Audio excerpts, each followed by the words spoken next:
Chers téléspectateurs, chères téléspectatrices, bonsoir et bienvenue à votre rendez-vous hebdomadaire d'actualité Zoom sur. Il y a quelques jours, l'actualité nationale a été marquée, vous le savez bien, par la présentation au Parlement par le Premier ministre du bilan de l'action du gouvernement pour l'année 2023 et les grands axes de son programme pour l'année 2024. Ce bilan s'est traduit par la réforme des différents secteurs de l'économie afin de la rendre plus résiliente et de l'orienter vers davantage de création d'emplois et de réduction des inégalités. Ces actions ont permis à l'économie d'enregistrer des performances solides en 2023 avec une croissance estimée à 4,8%, une diminution significative de l'inflation et des performances budgétaires en ligne avec l'objectif de maîtrise de l'endettement. Le bilan évoque une justice indépendante et en service judiciaire proche des justiciables. Y sont également abordés l'équité, la citoyenneté et la cohésion sociale, ainsi que la valorisation des droits humains par la mise en œuvre d'un plan d'action national de lutte contre la traite des personnes. La sécurité des personnes et des biens y est également citée, ainsi que la modernisation de la gouvernance territoriale et des services administratifs. Parmi les nombreux sujets dans ce bilan, on retrouve l'ancrage de notre sainte religion en islam tolérant, auquel s'ajoute l'amélioration des conditions de travail et le renforcement du dialogue social. D'autres sujets non moins importants sont également soulignés, le cas de l'assainissement de la gestion des finances publiques, la transparence dans la gestion des ressources minières, la préservation et la valorisation de la ressource de pêche, l'atteinte de la souveraineté alimentaire et j'en passe. Pour débattre du contenu de ce rapport, nous avons comme invité sur le plateau ce soir Madame Wahbe Ment Cheikh Mohamed Laghlaf, chargée de mission à la primature, également Mohamed Lamine Ould Raqani, chargé de mission à la primature. Merci pour avoir répondu favorablement à notre invitation. Et pour commencer, je pense qu'il n'y a pas mieux que de nous livrer votre appréciation de ce bilan. Allez-y. Merci. Tout d'abord, je voudrais remercier la télévision nationale pour cette occasion qu'elle nous offre pour mieux vulgariser le bilan de l'action du gouvernement au titre de l'année écoulée. Je pense que vous avez fait déjà une bonne présentation et vous avez passé en revue certains aspects de ce bilan. Donc je crois que c'est un bilan qui est assez positif. Cela est attesté par les chiffres qui sont présentés dans ce rapport. Donc beaucoup de réalisations, beaucoup de réformes. Et on voit aussi qu'il y a la vitesse de croisière. Donc, comme vous le savez, le pays était sous l'effet de la crise sanitaire et on voit qu'il y a une accélération des réformes et des actions du gouvernement autour des axes prioritaires de la vision du président, de son Excellence le Président de la République. Donc c'est un bilan sur le plan de l'axe, si on se réfère à l'axe numéro 1, donc l'État fort, moderne, au service du citoyen. Je crois que le bilan est là, il est incontestable. On va revenir sur certains aspects de façon beaucoup plus détaillée. Sur le plan de l'économie, vous venez de le dire, donc une situation stabilisée, une croissance qui revient en force et un rythme de réforme qui s'accélère dans le domaine des finances publiques, dans le domaine de la monnaie, dans le domaine du climat des affaires et bien d'autres domaines. Et également l'autre aspect qui concerne le troisième axe, c'est-à-dire le capital humain, la santé, l'éducation, et tout ce qui touche à la protection sociale, mais également donc un bilan aussi rempli de réalisations dans le domaine de la cohésion sociale, de la diversité et donc de l'entente. Donc voilà, de façon assez ramassée, ce qu'on peut dire. Donc c'est un bilan très très positif et aussi des perspectives prometteuses pour notre pays. Et je vous remercie. Madame Wahbe. Merci. C'est à mon tour de vous remercier et de remercier la télévision de Mauritanie pour cette occasion qui nous est offerte Effectivement, c'est l'occasion d'encore appuyer sur les points forts de ce discours devant le Parlement, discours du Premier ministre. Effectivement, il embrasse toute l'activité du pays, que ce soit sur le plan de la justice, sur le respect des droits de l'homme, sur la gouvernance, sur l'économie, sur l'unité nationale, sur la cohésion. Donc, on peut dire que c'est un bilan exhaustif et qui ne laisse aucun point, qui n'ignore aucun point. Au plan politique, quelle appréciation, ou du moins quelles sont les mesures prises par le président de la République pour apaiser le climat politique depuis son accession au pouvoir? Je crois que l'apaisement instauré par son Excellence le président de la République, l'objectif c'est de tirer le meilleur parti, le potentiel national, et aussi de se concentrer sur les questions prioritaires. Et cela ne peut pas se faire si on n'est pas dans une situation où les gens se parlent, les gens se respectent, échangent, et donc dans un esprit d'ouverture et de dialogue. Et je crois que l'orientation a été donnée et s'est traduite par un certain nombre d'activités.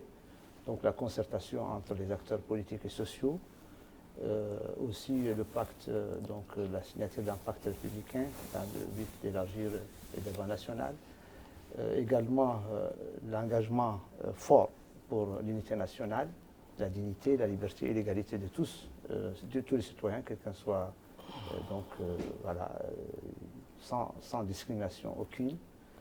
Et également, je crois qu'il y a lieu de mentionner l'accord politique du 26 septembre 2022, donc à l'issue duquel un certain nombre de réformes sur les textes relatifs à l'organisation des élections et d'autres problèmes aussi ont été donc abordés.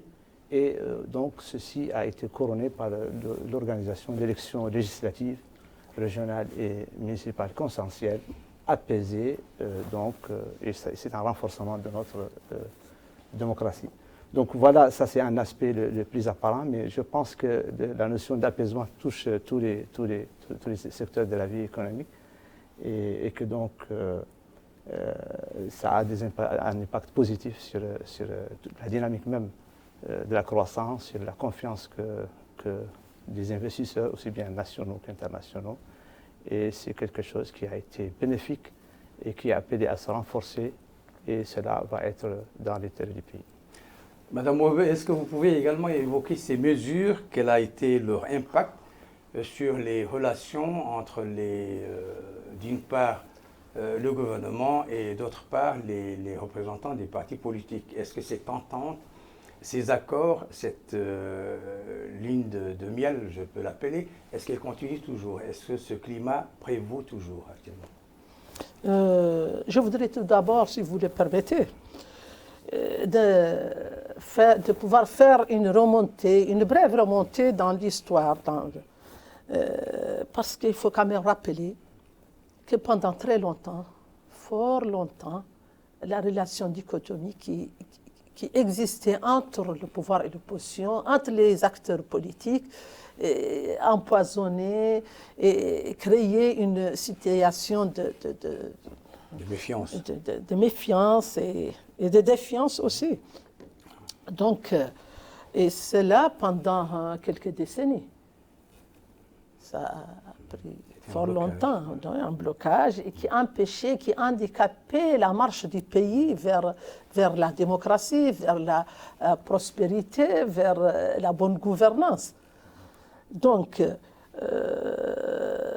l'apaisement du climat politique instauré par son Excellence, Monsieur le Président de la République, a été une première, a constitué une première. C'est en quelque sorte une innovation dans la sphère politique, qui est d'ailleurs saluée par beaucoup et qui a, comme l'a dit mon collègue tout à l'heure, elle a permis de décanter cette situation. Elle a permis d'ouvrir un large débat entre les acteurs politiques, entre les partis de l'opposition et le pouvoir. Et cela a abouti à la signature l'avènement de la signature du pacte républicain qui ouvre sur un horizon où tous les espoirs sont permis. Et on espère et on croit fermement que cette relation, cette lune de miel, comme vous l'avez appelé tout à l'heure, je pense qu'elle durera assez longtemps parce que les bienfaits, les résultats seront perceptibles, seront vus par tout le monde, même les plus sceptiques sauront, parce que déjà, on sent qu'au niveau de l'Assemblée, au niveau du gouvernement, on sent déjà qu'il y a une décrispation de ces relations. Et ça ne peut qu'augurer des lendemains meilleurs. Et quels sont je dirais, les impacts positifs de cette politique d'apaisement sur la prestation du gouvernement, Monsieur Rakhani? Merci beaucoup. Je pense que, je crois que certains points ont été déjà soulevés par ma collègue, mais pour vraiment être pour résumer un peu l'impact de l'apaisement sur la prestation du gouvernement, on peut dire que cela améliore la confiance et la collaboration, en stimulant aussi l'économie. Ça stimule l'économie, ça renforce la cohésion sociale, mais également ça améliore l'image du pays. Donc c'est autant d'ingrédients, comme elle l'a dit, qui permettent d'être très, très optimiste et qui aussi renforcent la confiance de tout le monde. Et effectivement, la croissance, le développement ne peut se faire que dans un climat apaisé où il y a la confiance qui règne, où les gens... il y a la transparence, parce qu'il y a d'autres aspects de cet apaisement qui concernent d'autres réformes sur lesquelles on va certainement revenir. Est-ce que ce processus de concertation se poursuit et qu'est-ce qu'il va donner comme résultat? Si vous voulez, c'est un état d'esprit. C'est-à-dire qu'aujourd'hui, si la confiance ne règne pas, si les gens ne se parlent pas, ne discutent pas, s'il n'y a pas la transparence et s'il n'y a pas l'état de droit, tout cela ne peut pas favoriser le développement d'un pays. Et je crois que cet état d'esprit ou cette orientation vers la résolution des difficultés ou des contradictions par la discussion, l'échange, l'ouverture, le fait de faire des concessions de part et d'autre, et cela est très encourageant pour tout le monde. Je crois que c'est les forces vives de la nation, le potentiel que le pays va avoir, que le pays pourra se manifester, et donc cela va être positif pour tout le monde. On le sait, les mesures en fonction ou à profit des couches les plus vulnérables sont citées dans ce rapport. De quoi est-il question dans ce cadre? Il faut dire que les efforts du gouvernement en faveur des couches vulnérables ont été axés sur l'assistance sociale à ces groupes, à la promotion des droits des personnes en situation de handicap. Et donc, à titre d'exemple, on peut dire qu'un montant alloué de 4,7 milliards d'ouïa MRU, dont 47 milliards pour ceux qui ne sont pas encore très habitués à la conversion entre MRU et MRE. Donc c'est un montant important. Il s'est traduit par la prise en charge, par exemple, totale des frais de soins de plus de 260 malades qui ont été évacués à l'étranger. 260, donc c'est un chiffre un peu record par rapport à ce qui s'est passé cette année. Et 3106 autres malades indigents dans les hôpitaux nationaux. Comme la prise en charge aussi de malades sous dialyse, à qui on attribue aussi des couches, des cash, on leur attribue des cash transferts monétaires mensuels et réguliers. Donc il y a aussi, on a noté, c'est des exemples parmi tant d'autres, mais comme on ne peut pas relater le tout, on prend les points qui nous semblent les plus édifiants. Donc il y a aussi l'assistance sociale à 5340 malades chroniques par des transferts aussi monétaires mensuels. Donc il y a aussi la promotion des droits des personnes, comme je l'ai cité tout à l'heure, en situation d'handicap. Il y a aussi le soutien à près de 1000 familles, les 1000 familles qui ont en charge des enfants handicapés. Et la prise en charge de la scolarisation de 700 et quelques, je crois, 730 enfants handicapés dans des centres spécialisés, dans des unités spécialisées pour leur scolarisation et pour leur suivi. Et sans oublier aussi un appui financier important à l'association, à la Fédération des handicapés, la Fédération des associations des personnes handicapées, parce que c'est une galaxie d'associations qui se sont fédérées en une seule fédération. Et je ne saurais clore ce chapitre sur les efforts consentis par l'État aux couches vulnérables, sans faire mention d'une aide d'urgence aux populations nécessiteuses en matière de distribution de vivres gratuite. Plus de 5000 tonnes de produits alimentaires ont été distribués à Nouakchott et à Nouadhibou. Il y a aussi la distribution de plus de 6500 tonnes de poissons à travers 470 points de distribution. Et il a été aussi procédé à l'ouverture de 300 centres pour lutter contre la malnutrition des enfants et des femmes enceintes. Ça, ce n'est que quelques exemples d'une panoplie d'actions entreprises en faveur de ces couches. Monsieur Raghani, vous avez écouté, je pense je crois que cet aspect il a bien clarifié, mais moi je voudrais juste ajouter quelques statistiques, mais de façon agrégée, qui donnent un peu une idée sur l'effort consenti par le gouvernement durant ces années. Et sur l'évaluation également. Tout à fait. Donc vous savez ce qu'on appelle les dépenses sociales, qui englobent l'éducation, la santé, la protection sociale, c'est-à-dire tous les programmes sociaux ciblés pour les populations vulnérables, y compris le cash transfert, et les mesures sanitaires, etc. En 2018, les dépenses sociales représentaient 3,3% du PIB. En 2023, c'est passé à 5,3%. Donc, en MRO, enfin, raisonné, c'est le Guya ancien, c'était 88 milliards en 2018 et en 2023, c'est 209 milliards. Donc, ça vous donne un peu l'idée, l'ampleur, en fait, la préoccupation, l'attention portée par le gouvernement, sous le leadership de son Excellence le Président de la République, à ce volet social.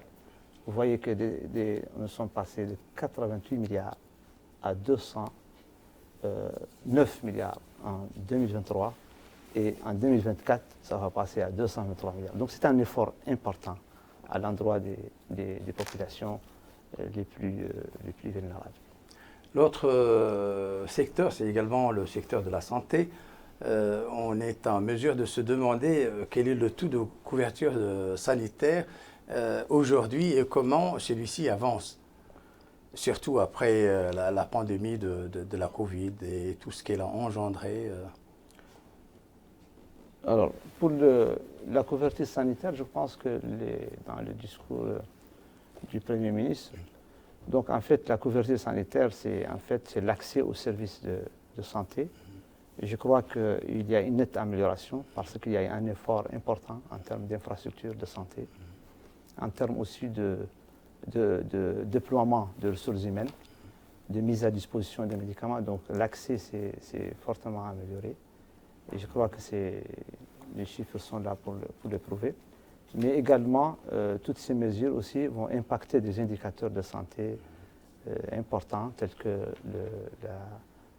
la mortalité infanto-juvénile et aussi la mortalité maternelle. Donc, comme vous savez, nous avons dans notre pays un taux très élevé. Et grâce à un programme ambitieux, on voit que les taux s'améliorent. Donc, je n'ai pas les derniers chiffres en tête, mais clairement, les informations dont on dispose font état d'une nette amélioration à ce niveau-là. Vous avez un mot à dire puisque j'ai quand même le plaisir d'annoncer qu'il s'agit d'un bilan et nous avons été sélectifs par rapport à toute une stratégie, à tout un bilan pendant toute l'année. Quelles sont les améliorations qui ont été apportées dans le domaine sanitaire? Tout ce que je peux dire, c'est que le domaine de la santé est au centre des préoccupations et au centre aussi du programme de Son Excellence Monsieur le Président de la République, tout comme du gouvernement. Et on sait que pour ce qui est du seuil qui a été arrêté pour le programme, dans le programme du président, je pense, sans être très sûr, qu'il doit être aux environs de 80, 70 d'après des chiffres qu'on m'a communiqués cet après-midi, mais que je bute un peu pour ne pas être, pour que ça ne se passe. Quand il s'agit de chiffres, il faut être vraiment exact. Mais je pense que c'est très en avance et on sait que on a un autosatisfait quant à la célérité avec laquelle la politique sanitaire est conduite pour que les promesses tenues dans le programme du président de la République soient exécutées. S'agissant de la justice, du secteur de la justice, nombreux sont les citoyens qui pensent qu'en dépit des efforts entrepris, une multitude de dossiers est toujours en instance, en blocage. Comment pouvez-vous expliquer cela, particulièrement pour ce qui est des réclamations des fournisseurs? Est-ce que ces réclamations posent toujours un problème, Madame Weber? Oui, vous parlez. Ok. C'est parfaitement vrai. On recense beaucoup de dossiers dans lesquels l'État a été condamné au profit de certains fournisseurs. Et ça ne date pas d'aujourd'hui, ça date depuis un certain temps. Donc c'est une situation qui perdure et qui a été prise à cœur aussi par le gouvernement. Et effectivement, ces dossiers, il a été remarqué que dans ces dossiers, l'État a été condamné, mais suite à un défaut parce qu'il n'est pas représenté, il arrive qu'il soit condamné sans pour autant que la procédure suive son cours normal, par défaut de représentant et de suivi de la procédure. Donc, pour remédier à cet état de fait, l'État a procédé à la mise en place d'une structure judiciaire pour pallier à cette situation, pour que dorénavant, à chaque fois qu'il y a un plaignant contre l'État, c'est normal, mais il faut aussi que l'État, s'il est condamné, qu'il le soit de façon logique et acceptable. Donc, ce qui fait que cet organe, cette agence judiciaire qui a été créée pour pallier à cet effet, elle aura à représenter l'État, à éviter que et aussi à étudier la façon de préserver les intérêts de l'État tout en ne compromettant pas ceux des particuliers et des usagers des services judiciaires. Il faut dire qu'il y va de la crédibilité de l'État également. Oui, en fait, comme il a dit, c'est un vieux problème. Bon, d'abord, par rapport à la justice, je crois que c'est mentionné dans le bilan. Je crois qu'il y a des progrès énormes. Et je crois qu'il y a aussi des états généraux de la justice qui ont été organisés. Il font l'objet aussi d'un suivi au niveau de la mise en œuvre. Il y a aussi en termes d'infrastructure, d'équipement, de digitalisation, tout cela, toutes ces mesures sont en train de se mettre en œuvre et cela va certainement se traduire par une amélioration de performance. Alors, par rapport à ces problèmes d'arrière, bon, comme elle dit, ce sont des choses qui sont pas seulement spécifiques à la Mauritanie, mais je crois que l'innovation qui a été faite, c'est de créer une structure qui va en amont les prendre en charge. Et donc, ça va à terme réduire ce genre de situation et avoir une situation normale où si quelqu'un a un droit, qu'il puisse l'obtenir sans difficulté et qu'il n'y ait pas de confusion et d'amalgame. Je crois que c'est un peu cela l'approche qui est adoptée ici.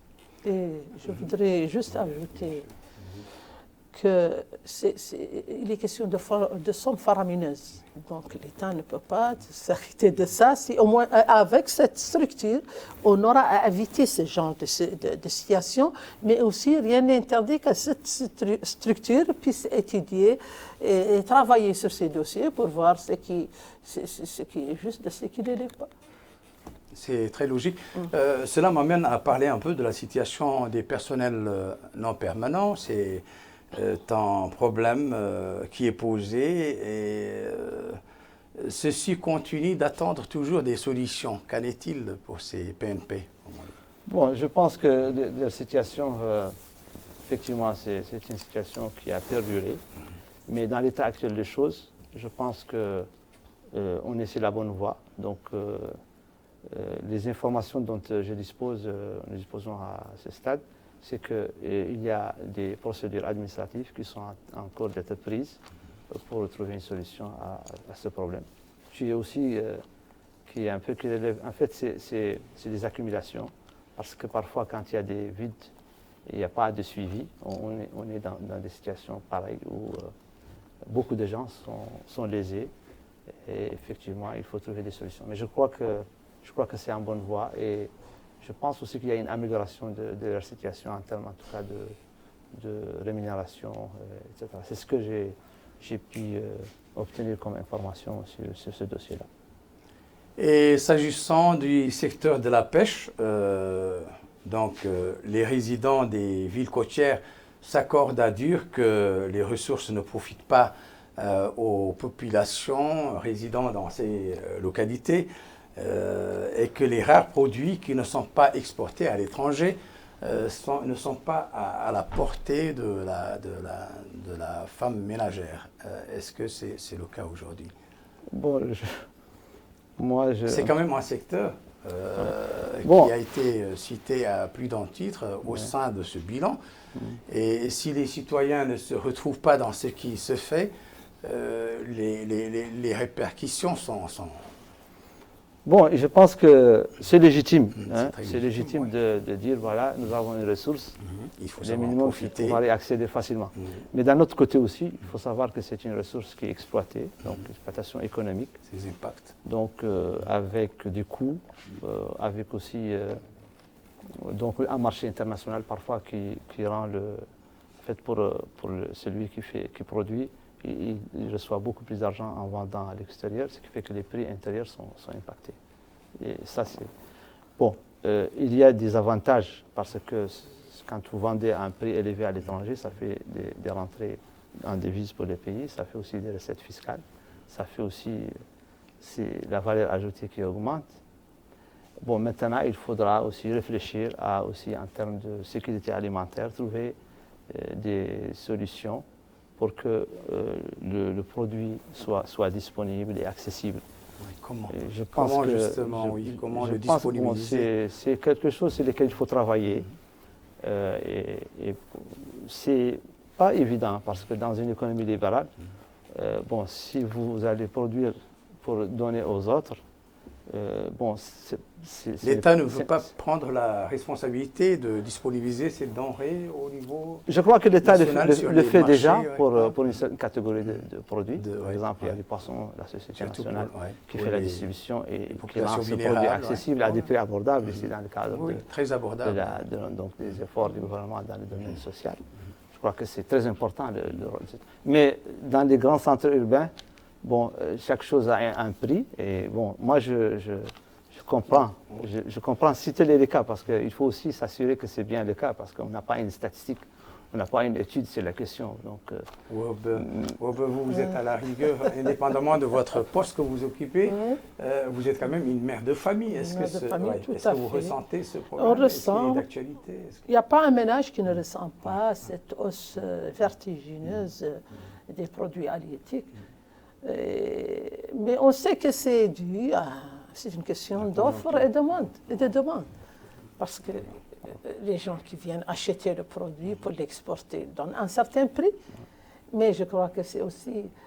s'ils insistent pour avoir certaines qualités de poisson à prix réduit, je ne sais pas, est-ce qu'on ne doit pas faire peut-être appel à une subvention pour les habitants de ces zones côtières, parce qu'on sait généralement que pour chaque manne, les populations environnantes ont toujours un taux, une préférence ou des allocations qu'on leur fait pour un peu amortir l'impact de ces prix. Mais on sait qu'on ne peut pas. Mais il y a certaines espèces qui sont bon marché. Bon, certaines espèces très chères. Donc, si on veut un produit, bon... On doit avoir les moyens de se l'offrir. Sincèrement, ce n'est pas un sujet qu'on maîtrise. Je crois que le ministère des Pêches, donc peut-être que c'est des aspects qui sont assez... La réforme de la fonction publique est un projet d'éternelle actualité, Monsieur Rakhani. Quels résultats ont été obtenus jusqu'ici et où en est-on avec la mise à niveau? Bon, la fonction publique, c'est une question très délicate. Bon, il y a des aspects, le texte. Donc, les textes, je crois qu'il y a des efforts de modernisation, de mise à niveau des textes. Mais c'est beaucoup plus complexe. Je crois que la réforme de l'administration publique et le renforcement des capacités, parce que si on veut avoir du développement, il faut avoir des ressources humaines en tout cas au niveau de l'encadrement de l'administration, il faut avoir des ressources. Et pour cela, il y a une réforme en profondeur. Donc, déjà, il y a une réflexion pour avoir quelque chose de consistant, mais déjà le département en charge de la fonction publique a déjà commencé à travailler sur les statuts, sur un certain nombre de textes pour les mettre à niveau. Mais la grande réforme de l'administration publique, je crois que c'est quelque chose qui est vital. Et je pense que c'est dans les priorités du gouvernement pour les mois à venir. Je crois qu'il y a quelque chose qui est en train d'être fait. Vous avez un mot? Oui, comme l'a dit, je confirme ce qu'a dit Mohamed Lamine. Effectivement, la fonction publique et l'administration, de façon la modernisation de l'administration constitue des priorités dans le programme de son Excellence, Monsieur le Président de la République. Et dans ce cadre-là, des réformes ont déjà été engagées, comme la révision du statut général des fonctionnaires et agents contractuels de l'État. On reconnaît qu'il y a des gens qui travaillent dans la fonction publique sans pour autant qu'ils ne soient fonctionnaires. C'est la révision du statut général des fonctionnaires et agents contractuels de l'État. Donc ça, c'est de un. On a aussi procédé à la finalisation de la révision du régime de la caisse retraite. La caisse retraite, ça c'est aussi, On a aussi, il y a, je crois, un mois, comme ça, on a la finalisation de la loi sur la fonction publique territoriale. Maintenant, il y a la fonction publique territoriale. Oui, parfait. Et la vulgarisation du référentiel des professions de la fonction publique. Ça, c'est des éléments extrêmement importants et qui ont été tous réalisés et qui vont dans le sens de la modernisation de la fonction publique et de l'amélioration des fonctionnaires, des conditions des fonctionnaires en général. Monsieur le chargé de mission, comment expliquer que nous accusons un grand retard dans la mise en œuvre d'un plan directeur d'IGAZ et de projets pilotes, notamment pour la production d'électricité? Bon, je crois que dans le schéma directeur du gaz, qu'on appelle le gaz master plan, il est déjà élaboré. Donc il y a un certain nombre de projets qui découlent de ce plan. Donc c'est des projets pour la valorisation et la monétisation des gaz, notamment pour produire de l'électricité, comme vous le dites. Il pourrait également aussi avoir un impact positif sur l'exploitation minière et puis aussi diminuer les coûts des transports. Donc tout cela, tous ces projets actuellement font l'objet d'études de faisabilité. Donc on peut par exemple citer l'exemple de la construction des centrales à gaz de 225 MW dans la zone de Ndiago. On peut parler également de l'exécution de la première phase du projet gazier à 95%. S'il y a de retard, ce sont des retards qui s'expliquent. Parce que nous avions aussi, il ne faut pas oublier que nous avions la crise sanitaire qui a un peu retardé beaucoup de choses, qui s'est traduite par l'augmentation du coût. Et tout cela a impacté les délais de réalisation. Mais je crois que la dynamique est là. Et il n'y a pas d'incertitude sur l'achèvement de ces projets. Pour ce qui est, je pense que le gaz, le schéma déjà le domaine, le gaz, le schéma directeur que vous avez posé tout à l'heure a déjà été élaboré. Et tout ce qu'on peut dire, c'est que dans le cadre des perspectives promoteuses du gaz, on espère que bon nombre de projets pertinents verront le jour et qui permettront de valoriser cette manne, notamment pour produire l'électricité et amoindrir ou diminuer les prix des transports et augmenter aussi, améliorer la valeur ajoutée de nos produits miniers. En matière d'agriculture, la souveraineté alimentaire est d'actualité. Pensez-vous que la gouvernance du secteur, sa réorganisation et la réforme de ses principales structures opérationnelles sont de nature à améliorer ce secteur, lui apporter... Le secteur de l'agriculture, je crois que... Parce que je rappelle quand même que le président Rousseau avait dit que la Mauritanie a tout ce qu'il faut pour l'émergence de ce secteur, l'eau abondante, les terres fertiles. Et qu'est-ce qui manque alors? Non, je pense que c'est vrai que la Mauritanie a beaucoup d'atouts. Nous avons les ressources naturelles, nous avons les terres, le fleuve. Alors maintenant, il y a des choses qu'on n'avait pas.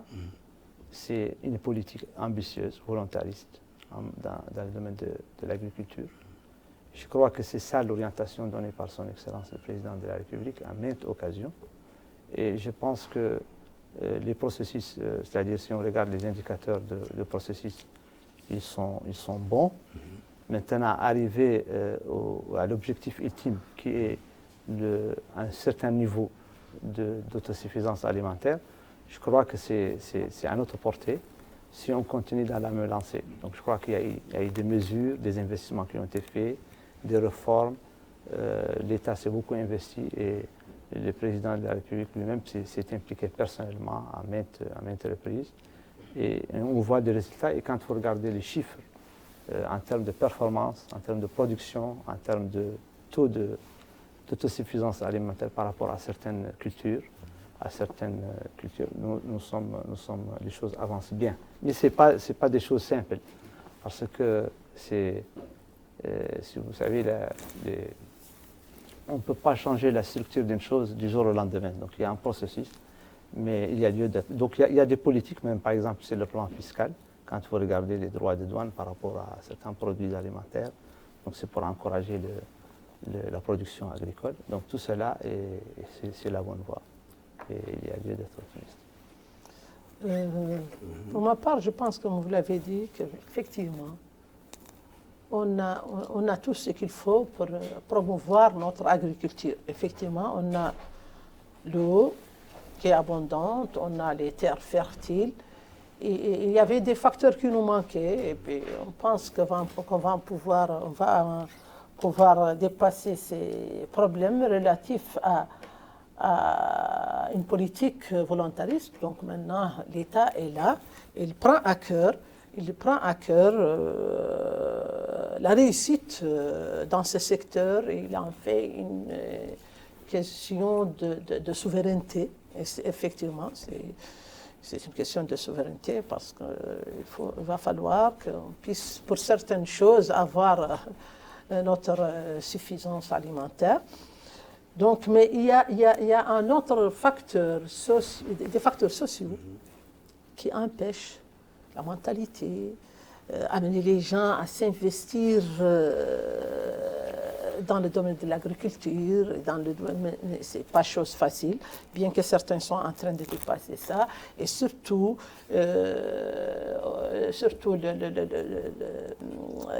des hommes d'affaires qui maintenant investissent et veulent suivre cette politique tracée par le gouvernement.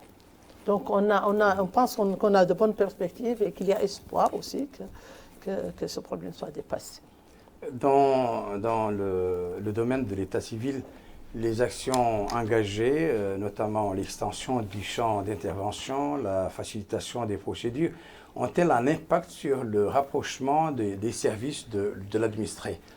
Autrement dit, est-ce que nos concitoyens ne vont plus se plaindre de retirer difficilement leur pièce d'identité ou leur passeport? Bon, je crois que dans ce domaine, dans ce domaine, les progrès sont là. Quels sont les progrès sont là, c'est que premièrement, c'est les facilités qui sont offertes. Aussi c'est-à-dire la présence de structures d'état civil, mais également le recours aux nouvelles technologies pour faciliter, justement, c'est dans le cadre du rapprochement de l'administration par des moyens modernes et plus conviviaux. Donc vous avez vu cette application Hawiyati qui permet vraiment d'accéder à ces services avec toute l'aisance et la facilité. Et je pense aussi qu'en termes statistiques, quand vous regardez le nombre de personnes qui ont pu s'enregistrer sans difficulté majeure, ça aussi dénote que quand même à ce niveau-là, il y a des progrès incontestables.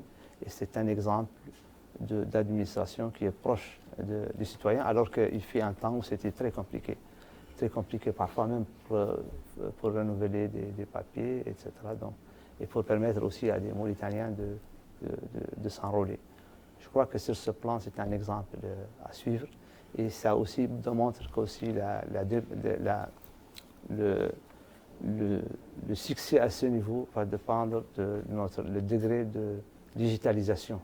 Parce que c'est ça la clé aujourd'hui dans le monde, c'est le recours aux nouvelles technologies pour accéder aux services, ce qu'on appelle aussi les e-government, c'est-à-dire qu'on peut accéder à tous les services à partir d'un appareil, à partir d'un smartphone ou d'une tablette, et c'est moins coûteux aussi pour l'État.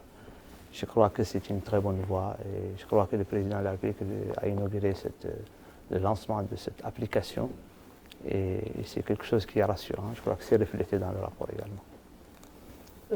Certes, je pense que les avancées sont notoires dans ce domaine-là. Et on pense qu'avec la digitalisation aussi, je crois qu'on va encore atteindre l'objectif dans le domaine de l'état civil. De l'état civil. Souhaitons-le. S'agissant toujours du secteur sécuritaire, de la défense cette fois-ci, la défense nationale, quelles sont les améliorations qui ont été faites ou les mesures prises pour la formation et le renforcement du professionnalisme de nos forces armées? Je crois qu'à ce niveau, les efforts ont été soutenus et je pense que si on peut juger déjà ces efforts par les résultats que nous avons aujourd'hui. Donc comme vous le savez, nous sommes dans une zone qui est assez perturbée et la Mauritanie est citée comme exemple. Et ça, ce n'est pas le hasard, c'est qu'il y a tout un travail derrière. Bien sûr, il y a une dimension confidentiel parce que tout ce qui touche à la défense, on ne peut pas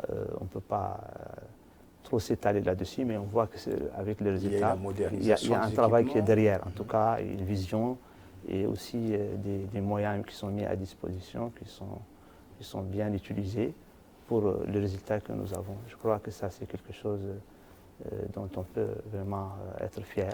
Et je crois que continuer à aller dans ce sens-là, c'est dans le monde où nous sommes aujourd'hui, c'est quelque chose qui est vital. Parce que sans sécurité, sans possibilité de défendre le territoire, je crois que tout le reste est difficile, sera problématique. Et je pense qu'à ce niveau-là, je crois que le gouvernement, ces dernières années, a fait des efforts qui sont là. Et si on peut parler de sécurité sans vouloir anticiper, vous voyez aussi que les États sont là aussi. Et la coopération militaire avec des partenaires. Tout cela, c'est une stratégie. Je crois que la Mauritanie a fait une stratégie. Et d'ailleurs, c'était un exemple. Donc on le fait sans beaucoup de tapage, donc avec toute la discrétion et l'efficacité qui suit. Et je crois qu'il y a un consensus au niveau national sur cet aspect-là. Je crois que tout le monde est conscient que c'est quelque chose dont on peut vraiment se féliciter et qui est vraiment à l'actif de notre gouvernement. Quant à moi, je pense que au niveau de la sécurité intérieure, d'après les statistiques que parfois on nous donne, seules les grandes villes, les grandes agglomérations comme Nouakchott et Nouadhibou connaissent un nombre plus ou moins grand d'agressions, de meurtres. Donc, dans les régions, c'est presque minime. Le taux est presque minime. Bon, pour ce qui est de la sécurité extérieure, je pense qu'on est les mieux lotis compte tenu de notre environnement et de notre position. Je pense qu'on s'estime heureux. Et comme l'a dit Mohamed Lemine, ce n'est pas un hasard, c'est lié à des mesures drastiques qui ont été prises dans le domaine. Et dans quelle mesure les efforts déployés pour la poursuite des réformes structurantes de bonne gouvernance en environnementale ont porté leurs fruits? Vous avez parlé de l'environnement. L'environnement, bon.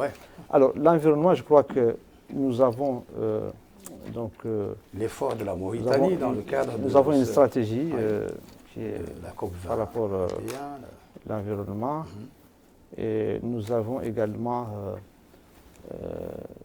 nous sommes, quand il faut regarder en termes de réformes qui sont liées à l'environnement et au changement climatique, je crois que la Mauritanie est en avance et je crois qu'il y a, avec le Fonds monétaire international, nous avons bénéficié d'un appui financier pour un taux substantiel de l'ordre de 250 millions de dollars pour justement appuyer les efforts de la Mauritanie dans ce domaine. Et je crois que cette gouvernance, parce qu'aujourd'hui le climat devient, comme on dit, quelque chose d'essentiel dans le développement, parce que vous savez, quand vous avez des intempéries ou ça perturbe un peu votre développement. Donc il faut se préparer. Il y a des mesures d'atténuation et des mesures également donc c'est quelque chose sur lequel nous avons beaucoup de progrès qui sont faits. Et nous avons sur ce plan, il y a de très bonnes perspectives par rapport à ce volet-là. J'ajouterai seulement à ce que vient de dire Mohamed Lemine, que la Mauritanie aussi a mis en place une politique de lutte contre la désertification et une politique de reforestation aussi. Et quant à la préservation de la biodiversité, une grande panoplie de points au niveau du ministère de l'Environnement établi, et je pense que c'est suivi aussi avec Munici, avec vraiment, ils sont à l'affût de toute action contraire qui peut toucher à la biodiversité et à la reforestation. L'émission tire à sa fin et je ne peux pas m'empêcher de savoir quelles autres questions du rapport du Premier ministre ont retenu le plus votre attention. Voilà. Bon, moi je voudrais saisir cette occasion parce que bon, on a parlé un peu de tout, mais je crois que tout ce qu'on est en train de faire, en tout cas sur le plan économique, bon, on a parlé de secteurs, on a parlé de beaucoup de... Mais si vous regardez les indicateurs macroéconomiques aujourd'hui de la Mauritanie, ce sont des indicateurs qui sont au vert. Et là, je vous donne quelques chiffres pour illustrer ce que je viens de dire. Donc, pour l'année 2023, nous avons un taux de croissance de 4,8% contre 6,4% en 2022. L'inflation qui a atteint 11% en décembre 2022, donc elle est tombée à moins de 2%, 1,6% en décembre. Donc ce n'est pas le fruit du hasard parce que nous avons resserré la politique monétaire, nous avons aussi donc fait de la consolidation budgétaire. Sur notre budget, nous sommes passés d'un déficit de moins 3,6% en 2022 à moins 1,9% en 2023.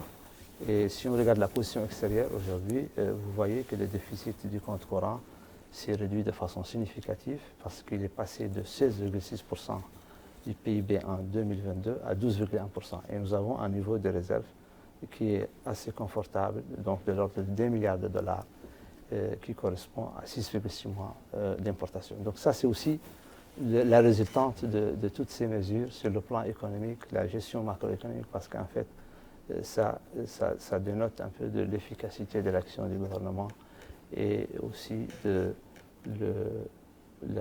la justesse des choix et la performance. Je voulais un peu mentionner cela parce que ça n'est pas apparu dans nos échanges. Nous avons été dans des secteurs, mais je crois que l'agrégation, parce que c'est sur ces chiffres-là agrégés qu'un pays est jugé au niveau international et qu'il y ait des comparaisons avec d'autres pays.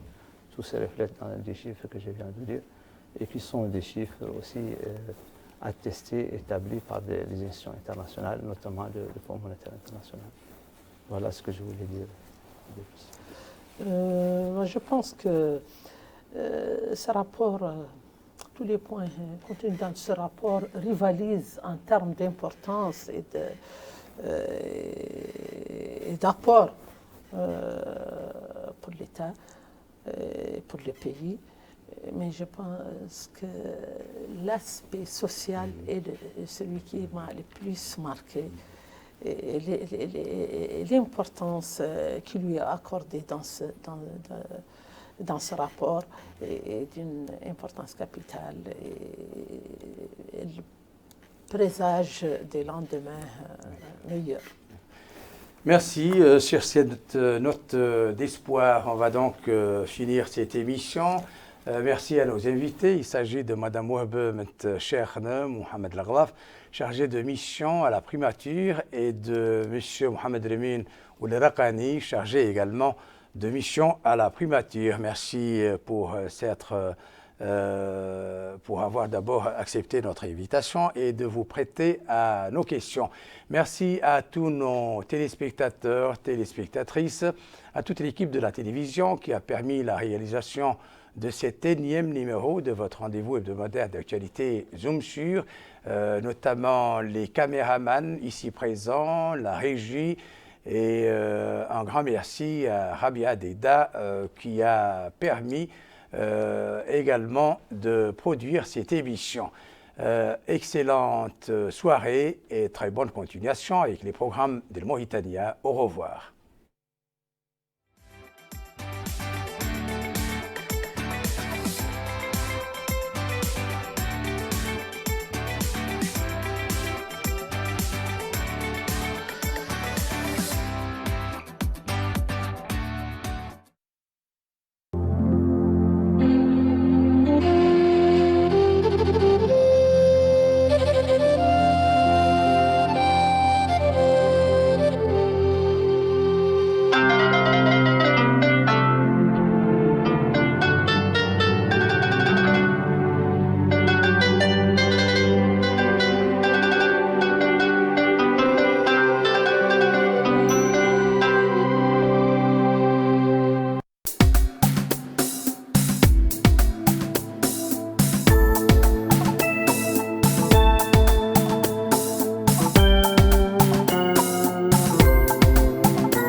أعزائي المشاهدين مشاهدي قناة الموريتانية، السلام عليكم ورحمة الله وبركاته. يسعدني أن نرحب بكم في مستهل هذه الحلقة المباركة من برنامجكم الأسبوعي معاملات إسلامية. هذا البرنامج الذي نسلط فيه الضوء على أهم المعاملات المالية المعاصرة، على أهم المنتجات المالية والخدمات المصرفية التي تقدمها البنوك والمؤسسات المالية الإسلامية، وعلى أهم معاملاتنا الاعتيادية التي نتعاطاها في أسواقنا اليومية. موضوعنا لهذا اليوم هو عن إجارة المنافع الموصوفة في الذمة. تحدثنا في حلقة سابقة عن تعريف الإجارة عموما وعن أهميتها، وعن الإجارة التي تنتهي بالتملك. واليوم نتحدث عن أختها، وهي إجارة المنافع الموصوفة في الذمة. لا أحتاج التذكير إلى أن الإجارة بالمعنى العام هي دفع ثمن محدد مقابل منفعة محددة إلى أجل محدد. إذا كانت هذه العين معينة ومحددة، هذه السيارة أو هذه الشقة، فإننا نكون أمام الإجارة التشغيلية أو الإجارة المنتهية بالتمليك. أما الإجارة التشغيلية فهي أن تكون لدى المؤسسة مجموعة من المعدات أو من العقارات أو من السيارات، وهي تعدها للتأجير، ومن جاء يطلب كراءها أجرتها له إلى أجل معين ثم يرجعها إليها بعد ذلك. فهذه هي الإجارة التشغيلية. والبنوك الإسلامية لا تكاد تقدم الإجارة التشغيلية